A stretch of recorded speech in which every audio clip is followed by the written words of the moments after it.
లోకంలో రకరకాల మనుషులుంటారు. కొందరుంటారు, మూతి విప్పితే ముత్యాలు రాలిపోతాయేమో, వాయి తెరిస్తే వరహాలు జారిపోతాయేమో అన్నట్లు ఎప్పుడు మూతి మూసు కూర్చుంటారు. మరికొందరుంటారు, గబగబా గచ్చపదల్లా ఎప్పుడు ఏదో వాగుతూనే ఉంటారు. మాట్లాడకపోతే వారికి తోచదు, క్షణం ఉండలేరు వాయి ముడిచి. ఆ మాటలైనా ఇంపుగా సొంపుగా ఉంటే పోని అనుకోవచ్చు, కానీ అలా కాదే.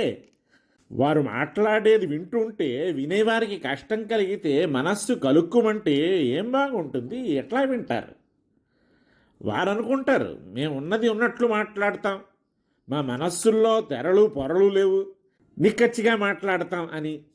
నిజమే, కానీ ఇంత చెప్పినవాడు ఎదిరి ఏమైనా కాస్త చురుగ్గా కరుగ్గా మాట్లాడితే ఓపలేడు, తెగ కుళ్ళిపోతాడు.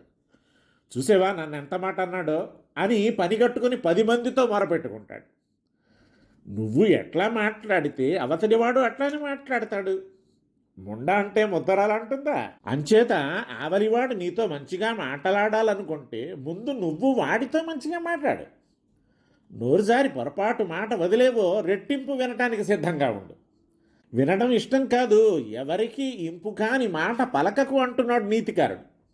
అప్రియముక్తా పురుషా ప్రయతంతే ద్విగుణమప్రియం వక్తుం తస్మాదవాచ్యమప్రియమన్యప్రియవాక్యకామేన.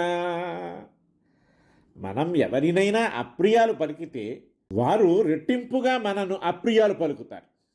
అంచేత అవతలివారు మనతో ప్రియభాషలు పలకాలంటే మనము అప్రియాలు పలకకూడదు. మొదట మనం పలికే అప్రియం కంటే అది విని ఆవలివాడు పలికే అప్రియం తీవ్రంగా ఉంటుంది.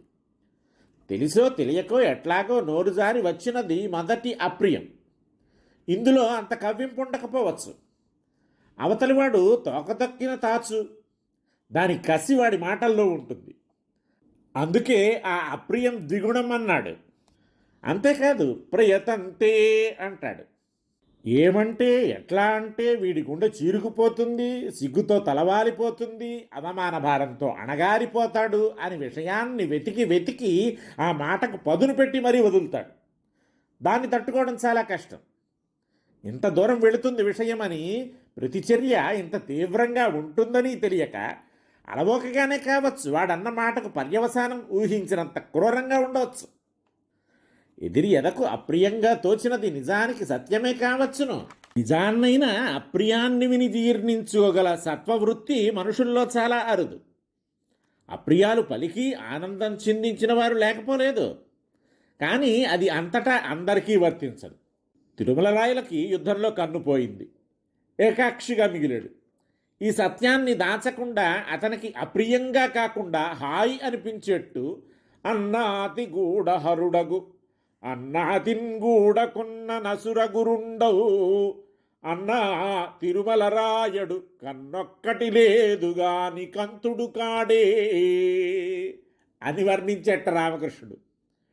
శౌర్యంలో ఈశ్వరుడంతటి వాడివి, నీతిలో శుక్రుడంతటి వాడివి, అందానికి మన్మధుడివే అని వర్ణించటంలో అతని లోపం కూడా గుణంలా భాషించి అప్రీతికి బదులు ఆనందం కలిగింది. ఇది అసాధారణ సన్నివేశం. అందరికీ ఆదర్శము కాదు, అనుసరణీయము కాదు. అంచేత 1 అని 4 పడనేలా వేసి వేయించుకోవటాలెందుకు? అప్రియాలు పలకకుండా ఉంటే ఈ బాధలే లేవు కదా అంటాడు సుందరపాండ్య చక్రవర్తి.